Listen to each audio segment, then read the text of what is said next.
The Spanish imperfect, pretérito imperfecto del indicativo, is the tense we use to talk about past events that don't have a specific end date. Even though English doesn't have a direct equivalent tense, once you understand the basic rules around when to use the imperfect tense in Spanish, it'll become second nature. How to form the imperfect tense in Spanish? We've got two handy rules to help you learn how to conjugate verbs in the Spanish imperfect. Let's take a look at these four verbs: ser, to be; ir, to go; tener, to have; and salir, to go out, to exit. First rule is that the endings for regular verbs ending in er and ir, like tener and salir, are exactly the same. Ia, ias, ia, iamos, iais, ian. See how both verbs tener and salir have the same endings? The second rule that will come handy is that regardless if the verb is regular or irregular, the endings for yo and él, ella, usted are also the same. Yo era, él, ella, usted era.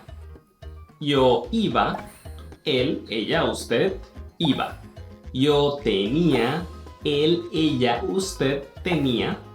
Yo salía, él, ella, usted salía.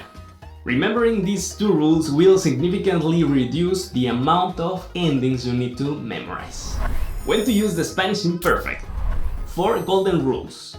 In general, we talk about 4 key uses of the imperfect. Let's take a look at some imperfect tense in Spanish examples. 1. Describing the past. Used to describe people's appearance, places, and situations. Hacía mucho calor en la playa y había mucha gente. It was too hot at the beach and there were a lot of people. 2. Describing habits in the past.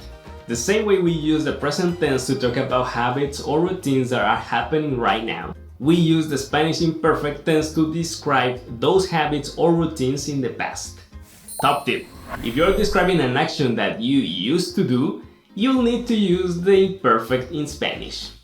We even use the same time expressions for the present tense and the imperfect. To illustrate this, we've compared two statements about habits in the present and the past.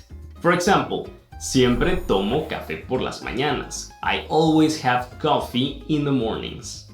Siempre tomaba café por las mañanas. I always used to have coffee in the mornings. 3. Describing the circumstances in which something happened.